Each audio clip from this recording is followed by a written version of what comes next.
Next, we're going to have a look at William Blake's poem London, which was published in 1794.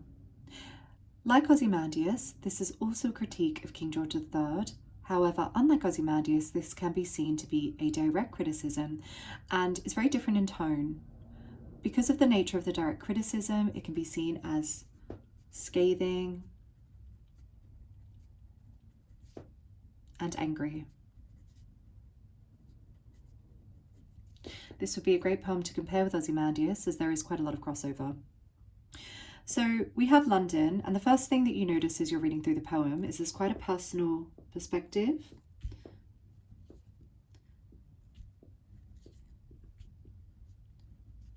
You have the repetition of the pronoun I.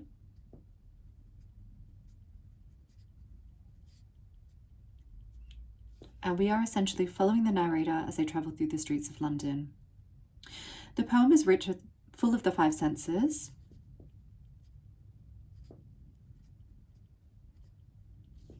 Which really helps the reader, or the listener, if it's a poem being read out loud, to understand exactly what it felt like to be in London during this time period. One of the things that we notice straight away is that it has a very tight, controlled structure. So if you have a look at the poem, you have 4 stanzas made up of 4 lines each, or 4 quatrains.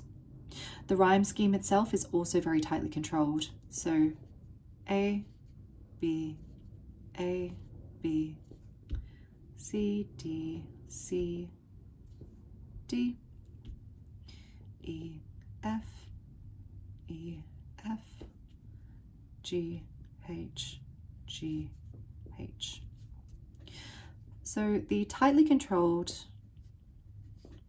rhyme scheme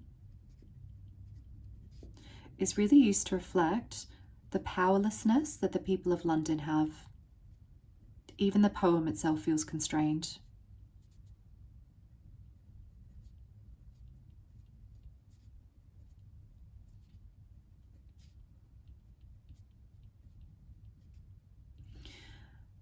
In the initial stanza, you have this repetition of chartered and chartered.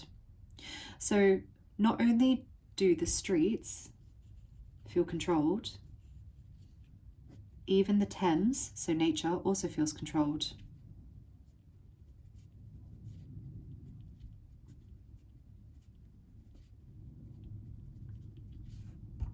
You have quite a bit of wordplay within the poem as well. So mark in every face I meet. So mark initially meaning to observe, and then repeated here and here, suggesting scars or, you know, marks of notice. So repetition, wordplay. So to observe, scar, or to damage. Then you have the alliteration of weakness and woe. Suggest the whole city of London.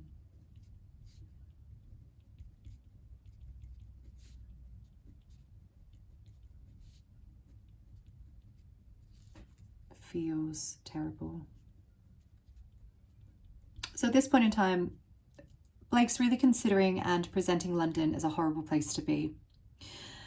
If you have a look at the next 3 lines of the next stanza, you have quite obvious anaphora.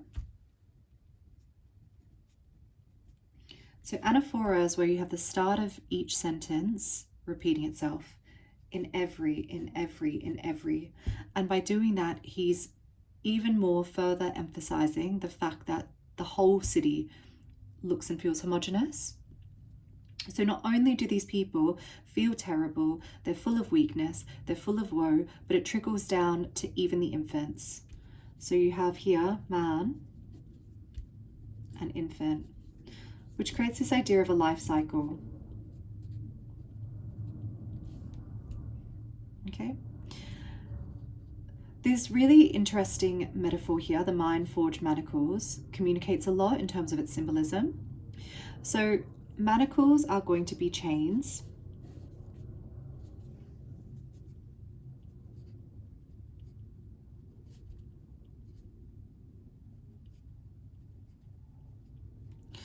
So manacles are chains that slaves or prisoners wear. And then the idea of mind forged, which is an interesting adjective there, really symbolizes the fact that even their thoughts are being controlled.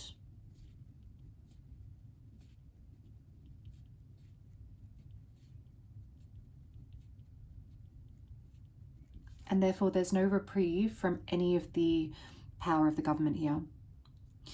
The third stanza carries on to have a look at different subsections of society.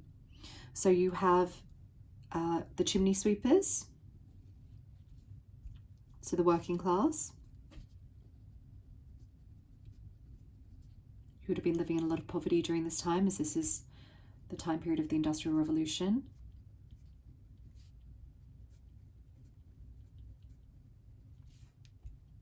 You've got the church, so religion, which is described as blackening. So again, that colour symbolism.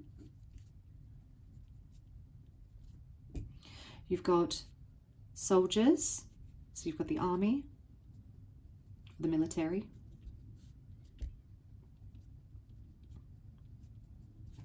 Who ironically seem to be hapless, or in this case helpless. Obviously contradicting what you would assume an army should be. And then you've got the monarchy here with palace. And this imagery here, runs in blood down palace walls, would be really referencing the French Revolution, which Blake's readers would be very aware of. And they'd be questioning how the French Revolution might be impacting England following. So, quite violent imagery to really emphasize the despair as well.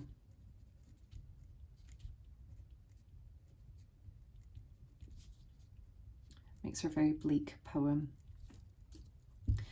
The last stanza here really brings us back to that use of the five senses. So there's a lot of, like I said, imagery of the five senses, particularly sound. So if you have a look at some of the semantic field of sound or hearing, you've got hear,